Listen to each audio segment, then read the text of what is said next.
Hey, welcome to the Professor of Perseverance podcast, where we talk to people who have overcome adversities and they're going to help us come up with ideas and stuff, how they've encouraged other people, how they've got out of their stress and circumstances, and encourage us to have a better life.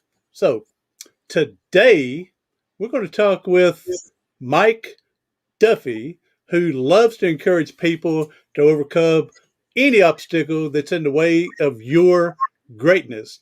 No matter what is happening in your past, you can rise above it and gain victory. He's going to discuss ways the average person can get happier, be more successful, to live their best life now. Welcome to the show, Mike Duffy. James, thank you so very much for having me on today.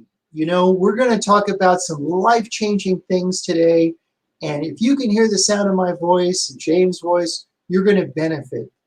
So I'm very much looking forward to this time again. Oh, I'm looking forward to it as well because I've also looked at a few of your books you have here. The Happiness book, A Positive Guide to Happiness. And I know you can get a ebook off your website from there. And we'll tell people how to go find that later. Also, another book, The Happiness for Men, A Man's Guide to Happiness, and the Happiness book for Kids, A Kid's Guide to Happiness, Volume 1 here. I didn't get Volume 2, but we have one guide anyway, and we'll move forward with it. All right, Mike. So now, yeah, you seem to be a happiness guru. Well, your show is all about overcoming obstacles, right? And I was looking at past shows of yours, and you've had some people that have really overcome some amazing things. And I'm often asked, why are you so happy? Was there trauma or was there some point in your life that you ever came to get where you are now? And the answer is yes. So first of all, I'm not alone. Everybody that can hear our podcast right now has had trauma. And it all that matters is what comes out of it.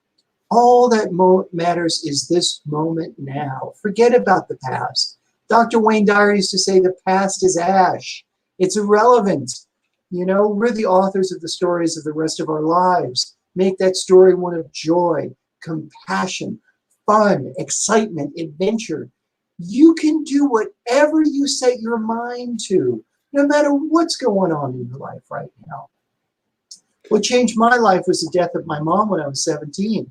I was a very happy kid. And, out of nowhere, in 3 months, she gets a cancer diagnosis. And the next thing we know, she's no longer with us. So I had to read everything that I could about how to regain my happiness, regain my mojo. I got a degree in psychology as a result of that, to really get deep and say, how am I going to get out of this hole?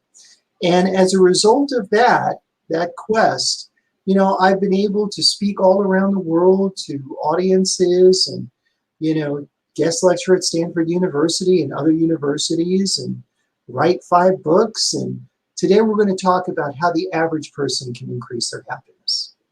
And I'm definitely one of the average people, and I can always use encouragement to be happy. There's days that we're going to be in that valley, and I got a good friend, Jan. She's said her dad used to always tell her, said it's okay to visit Pittyville, but it's not okay to move in.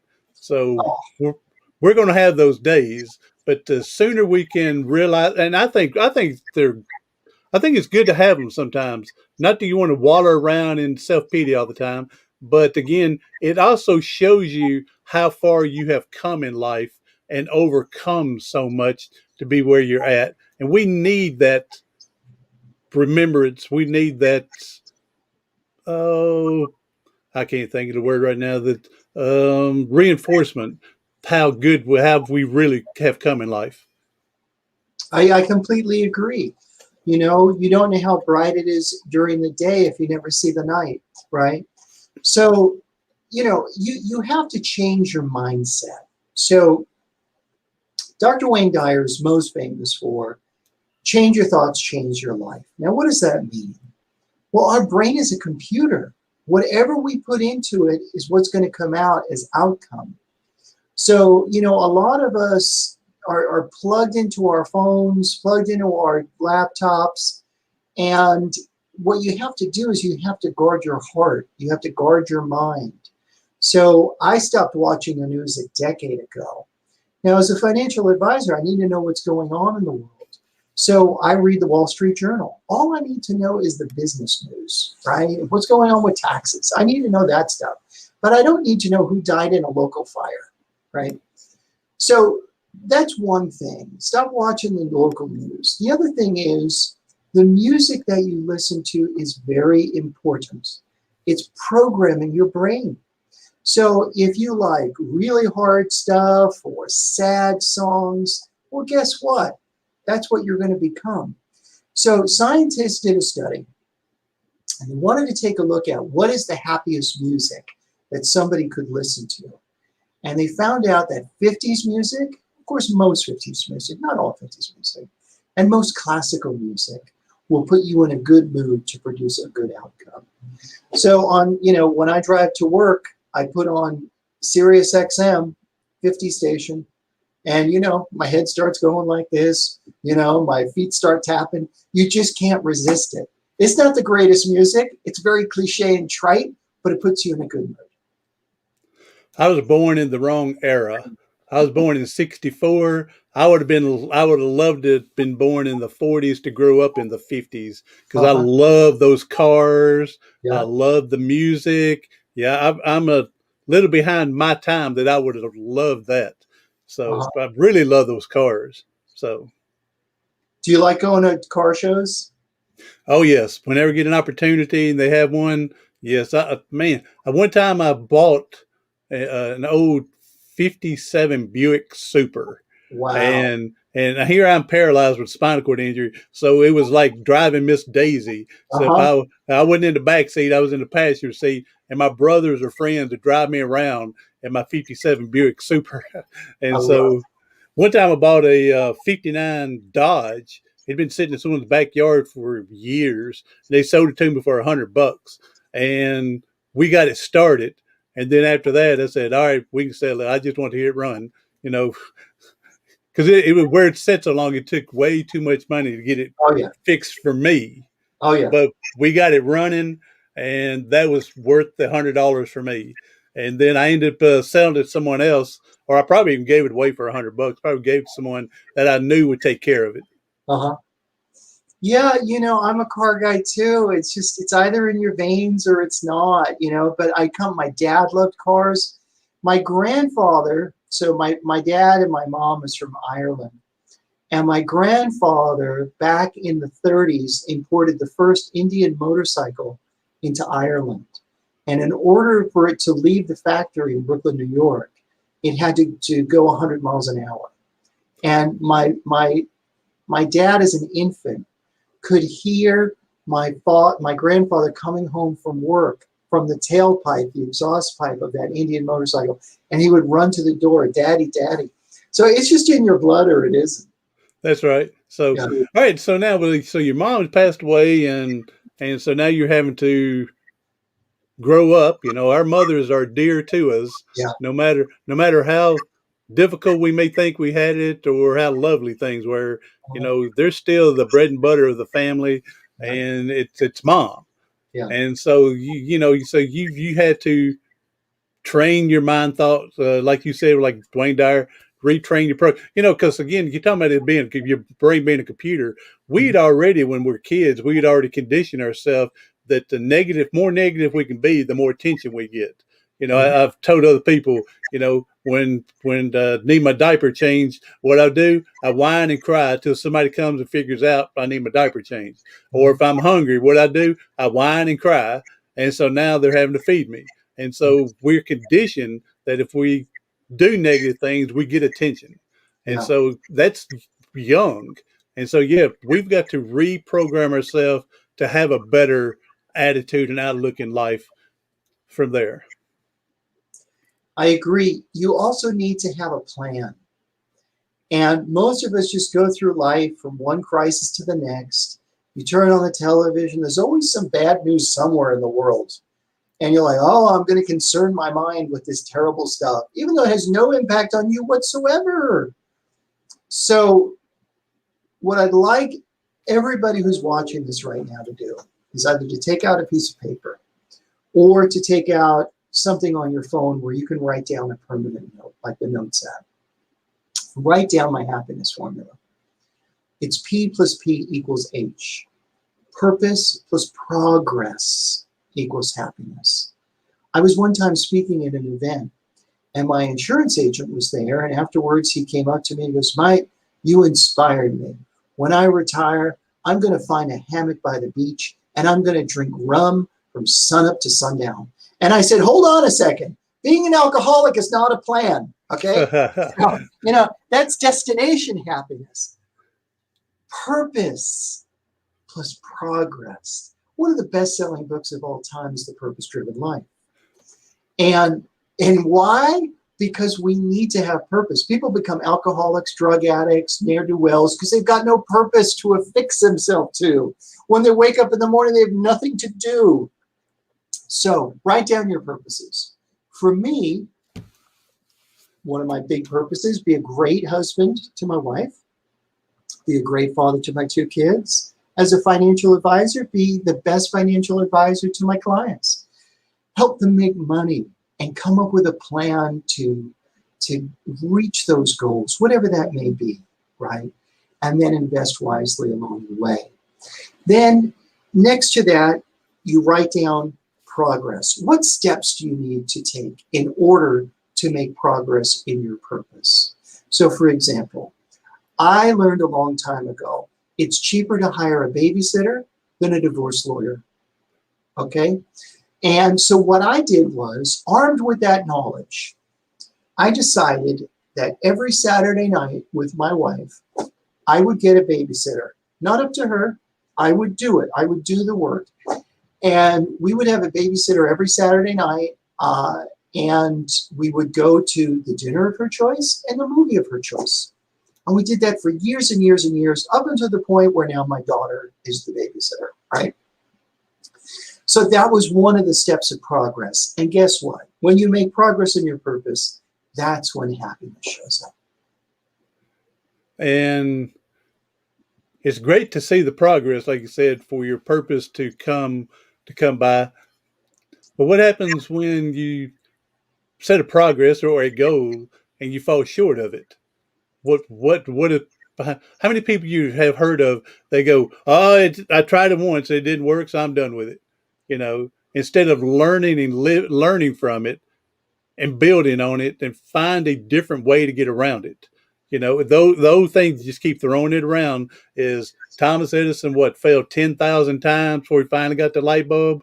And someone said, you failed?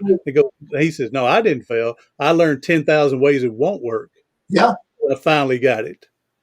James, you and I are on the same page here. And the more I do podcasts and do media, the people that are most interested in the subject, I'm like, you know what, why am I even talking? You already know this stuff. And everybody out there knows this stuff too. It's just a matter of reinforcement. So in the good book, it says faith comes by hearing, right? That's why you need to tune in. You need to read. Because you can remember, you read it like, oh, that's it. But you need to be reminded. You need to understand that if you hit a brick wall, go over it, go through it, go under it. Whatever it takes for you to get there. And that's why purpose is so important, because say, okay, I'm going to be the greatest husband. Well, maybe that means you don't golf so much, right? Unfortunately. Or whatever it is that you want to do. Because staying married is more important than whatever silly other thing that you want to do. Ask anybody who's divorced. If that purpose, like you said, is so important to you that you've got to list it as a purpose, then you've got to, like I said, you've hit the wall, find a way to bust through it, go under it, go over it, simply go around it. But if you're not willing to put in the work to do all that, then that may not be a purpose you want to go after. Mm-hmm. And that's true. And the thing is, as you get older, different interests will start to inspire you. You didn't think you were going to be a podcaster 10 years ago, but now here you are podcasting. And I have to tell you, from the shows that I've listened to, Absolutely fantastic, James. You're great at Thank what you. you do. Thank you. So, So, just keep this, if there's some things that I want to impart today, it's that you have to look at life as an adventure and a roller coaster, right? Roller coasters are put in the high highs and the low lows. You know, God could have created us as robots and wound us up and put us on the face of this earth, and no drama could have existed. What is the point of that? It's by learning, stretching, and growing that you reach your full potential. And as you turn the corner on certain parts of your life, as doors close, open up new doors. And you can be like, you know what was I so upset about because this thing changed? I'm onto something new and it's exciting and I'm learning how to deal with that. And all the joy and all the terror that goes on to make a full life. and like you were saying, Mike, as you grow older, your purpose may change. It may not change. It should change. Maybe it shouldn't. It's what's going on in your life at that time. And also, you may change your purpose not by your own desire, but because it's brought onto you. Yes. For example, your mother with the cancer, her purpose in the last part of life, she had to find out to give a best life she could with those few months to help you and the family be able to accept things as well. For me, being a spinal cord injury, I didn't ask to get my neck broke playing football, but it happened. So then my purpose changed in life. So yeah, it's either going to be get, given to you what you really want, or it may be thrust upon you. And enjoy the journey. I was listening to one of your podcasts, and I believe you described yourself as a pizzaholic. Is that true? That and a banana holic, yes. Okay. Banana split holic. So I just found this group on Facebook. It's called Everyone Knows the Rules, One Bite, something like that. It has to do with pizza, right? And it's fashioned after, that guy that does all the pizza reviews, El Presidente, Barstool Sports. So first of all, it's one of the funniest websites. The comments are completely outrageous and they don't hold back on, because people will post a picture of pizza and be like, what do you think? I think this is a 9. And people are like, what, are you crazy? That's a lasagna. That's not a pizza. I'm from New York City. We take pizza very personally. Okay. And pizza is actually, it's a part of your life. You eat it 3 to 4 times a week. You'll have a slice, you'll have a pie. But one of the things growing up in Elmhurst, Queens, in the shadow of Manhattan, the New York experience is that you have a pizza man, you have a pizza shop. It's kind of like having a local bar. And you go in there and, sometimes you'll even frequent a pizza joint just because you like the owner. He may not even have the greatest pizza. Maybe the guy next door has better pizza, but you hate that guy, right? He's got no personality, right? But when you find a true pizza man, it's like having a psychologist, right? So he knows you your whole life, or 5 years or 10 years or whatever, and he's interested, he's curious. So living in Northern California, 25 miles south of San Francisco, the weather is beautiful, but it's a pizza wasteland. Do not move out here for the pizza, right? And I found in this pizzeria, in this pizza, group, this guy posted in Sunnyvale, California, right? That's in Silicon Valley. It's about 25 minutes away from my house. Now, I went there yesterday, not to just taste the pizza, but to see if the pizza man was there and what kind of a man he was. And sure enough, by embarking on this adventure, I drive 25 minutes, I get there, I've done some research. Turns out he's originally from Sicily. His name's Rosario. And he worked in New York City for 16 years, moved to Sunnyvale, California, opened up his own little store in a strip mall in the middle of nowhere. And I said, I want to taste the pizza, but I want to meet the pizza man. I spoke to him for 25 minutes. It turns out he worked at my second favorite pizzeria in Manhattan, a place called Ray's on 59th Street. And did we have such a good time reminiscing about being young people in New York City?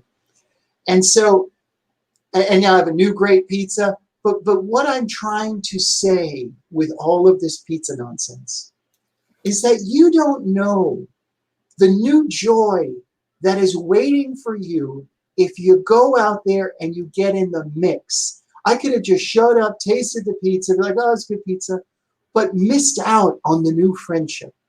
When I walked out of there, he says, Mike, I can't wait to see you come back. I said, Rosario, I can't wait to come back. I have a new friend. I encourage everybody. My TED Talk is the critical importance of friends on your happiness. To go out and meet a new friend, whether it's online now because of COVID, but as we start to open up, make new friends. That is the best thing that you can do for your happiness. Oh yeah, the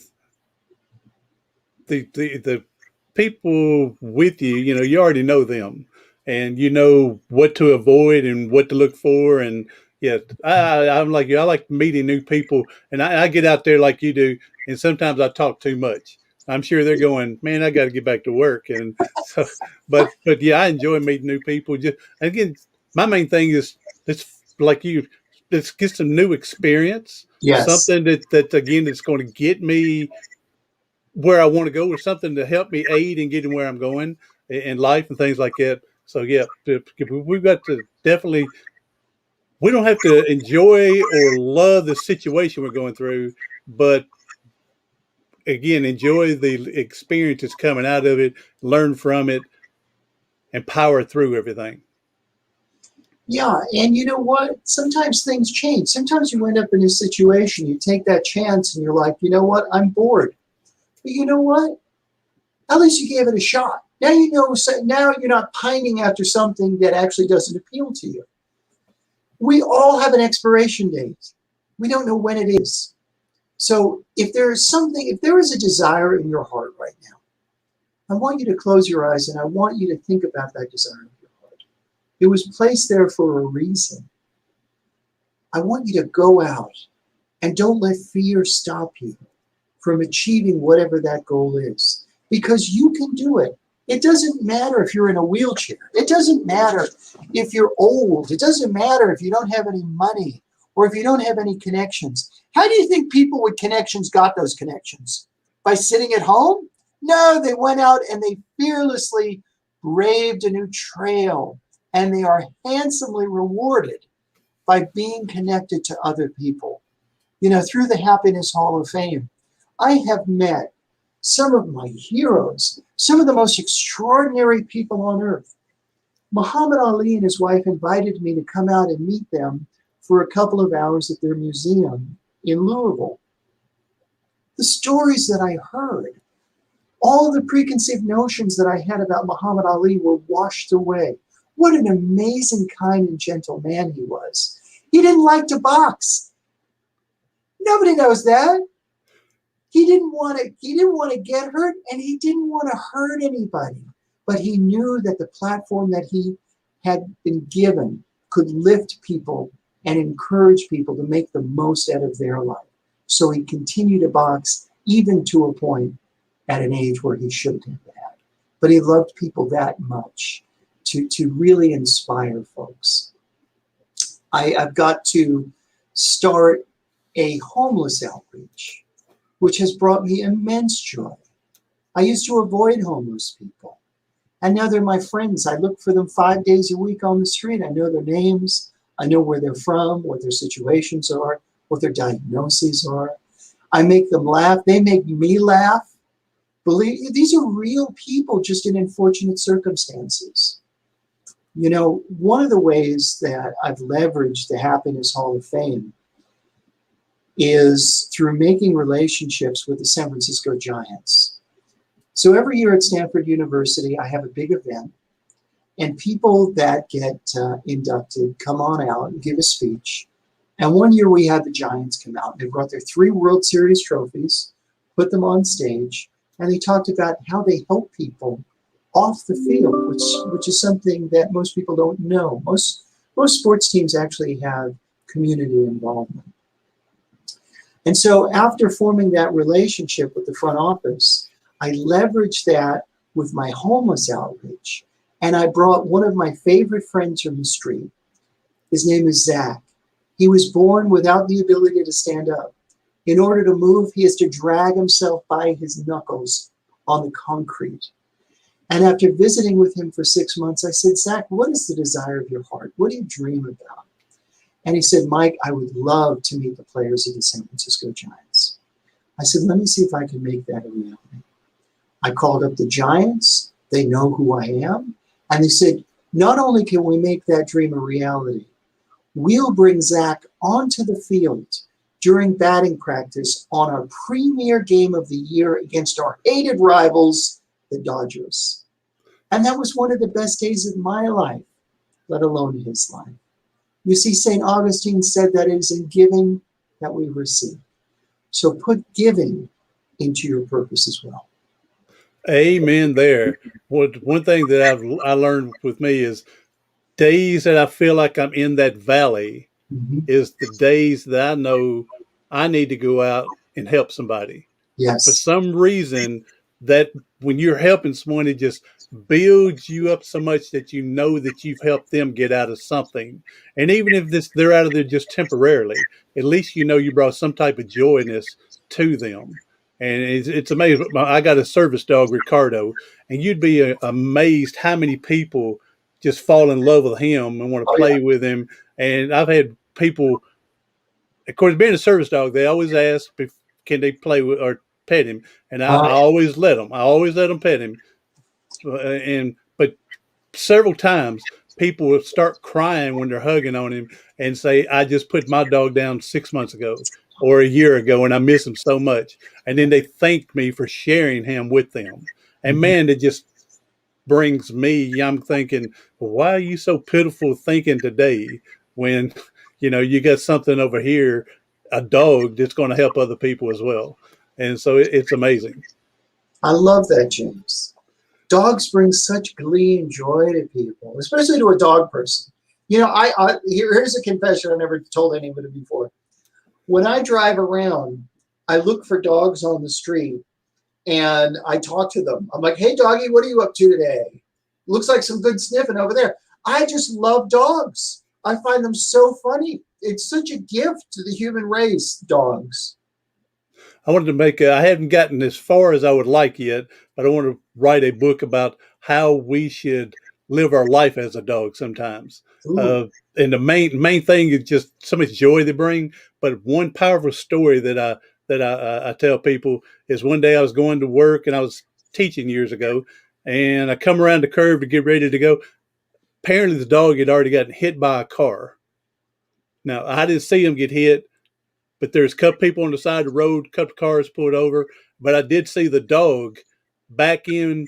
Parent was broken because he wasn't moving and he was on his stomach, but he was taking his front paws, dragging himself off the road because he wanted to live another day. Yeah. Whereas people like me, and I don't know, a lot of people like me that may not have had the same uh, thought process, but for me, it was, why pitiful me? Why am I the one to get paralyzed? Why am I the one? I wanted to go do all this.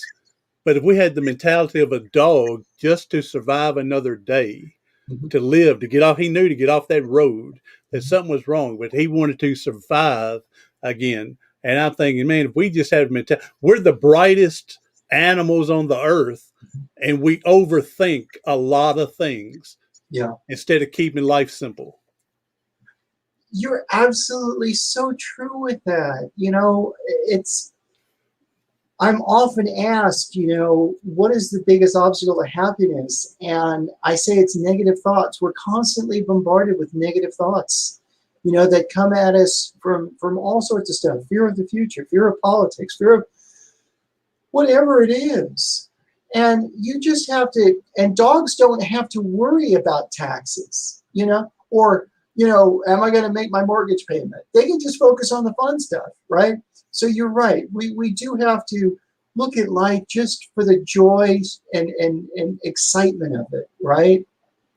And you'll be happier. The simpler you have an outlook on life, the better you'll be able to be happier. And too many of us, and I'm sure you're going to agree with this, too many of us worry too much about the stuff we have no control over. Absolutely. So And that's why I swore off the news 10 years ago. you mentioned that earlier, and I want to come back to it. But the news and everything, I gave up on our newspaper from the city I live in years ago for the main purpose. This one boy that I coached in baseball, and back then I was 16 years old, and here I am 56, going to be 57.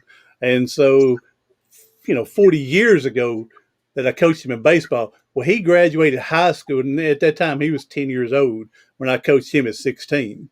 And so he graduated high school, played on a football team, and finished runner up in the state.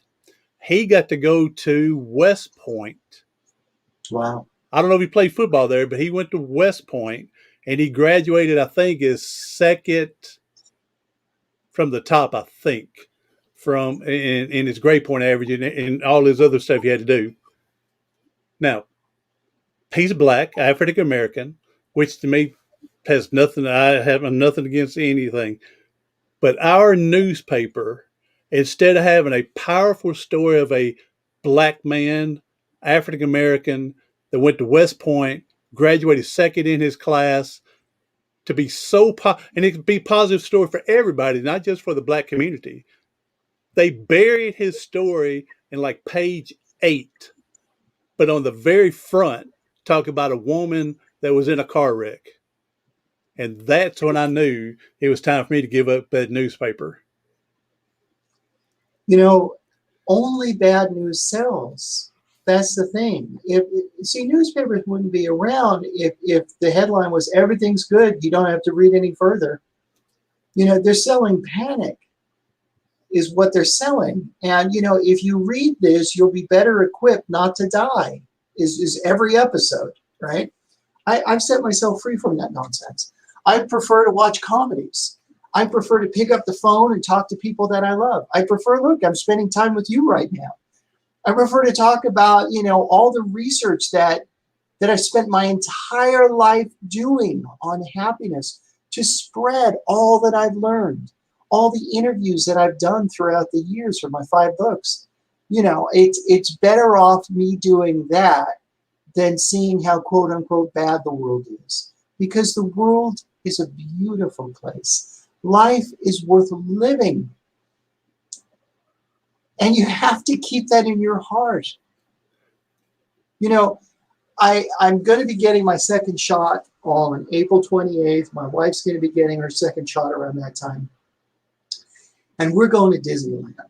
Happiest place on earth. It's reopening, 25% capacity. We'll have mass on and stuff like that.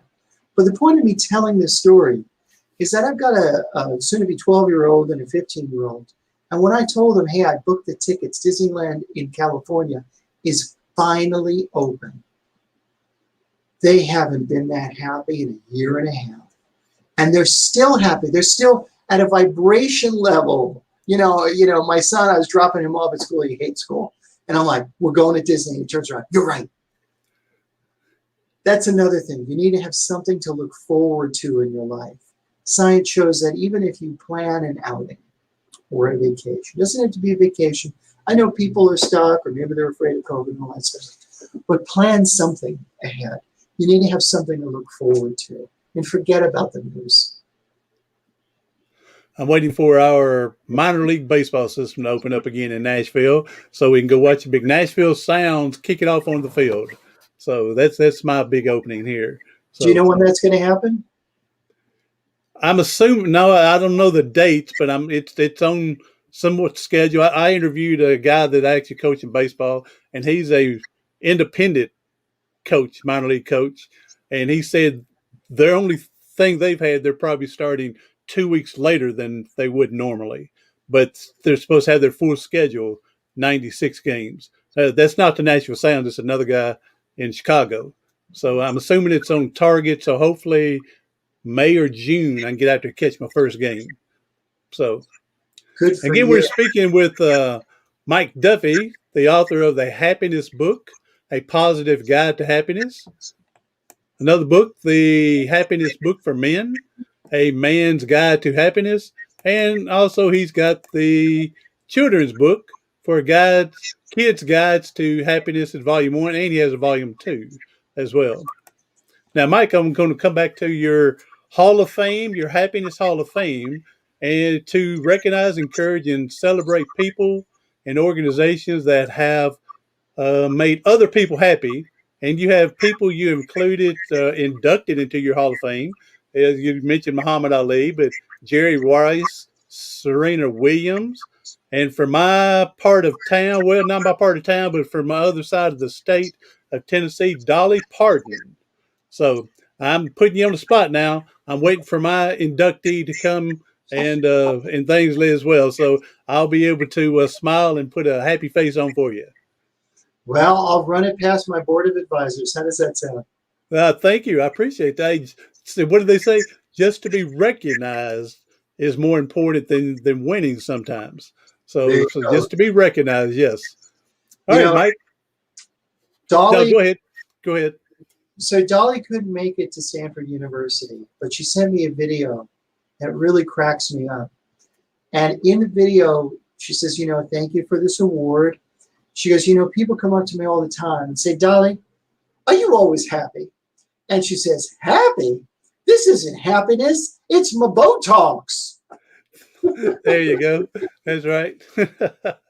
So she has really done a lot from Yes. what her upbringing was. I saw that other story about the color of the coat or something like that. The movie for about her, and yeah. So it's she's one of them. Is definitely an example of not allowing circumstance play a role in her outcome as well. And you mentioned earlier about we ought to be our own writers of our pretty much of our life, the outcome and everything. And I don't know if you've interviewed or know Captain Charlie Plum.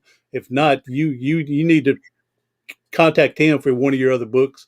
He was on his 75th mission in the Vietnam War, and isn't it strange? I was just talking about this on a podcast just before ours. I was on someone else's, because when I had my injury playing football, I had left the huddle and told them I was done playing, and then I heard someone say we need someone to run ball. And I said I'll come back for one more play. Okay, and that one play has put me where I'm at today.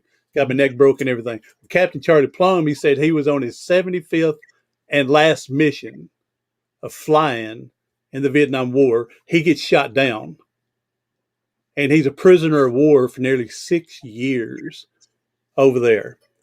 And then he said when it was time for the war to be over, all these prisoners going home, he said his family and a bunch of the other prisoners, the psychiatrists, psychologists, told their family, you need to put them in an institution.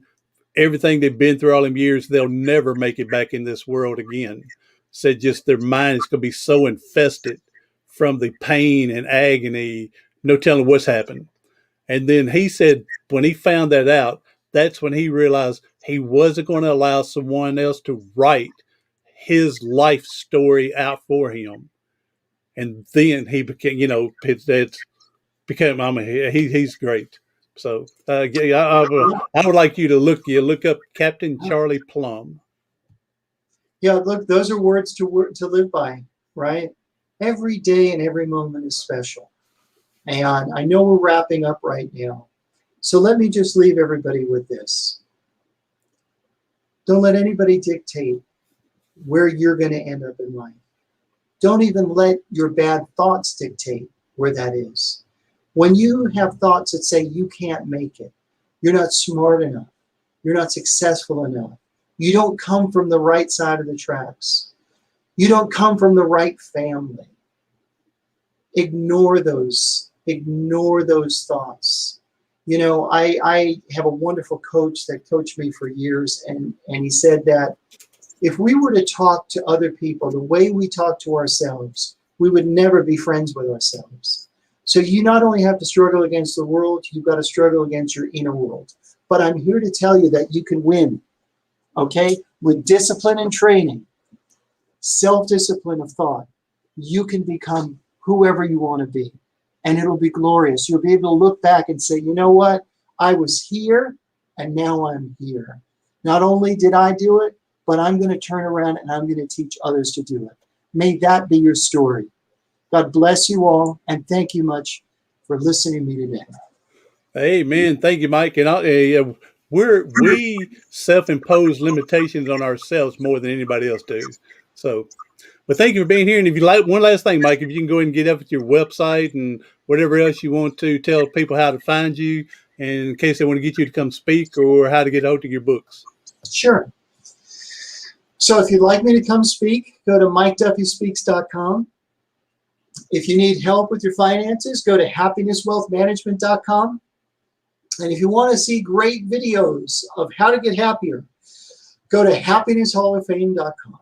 And I guarantee you'll put a smile on your own face. And you're going to see my video in that Happiness Hall of Fame one day as well. There you go. Not to put any pressure on you, Mike.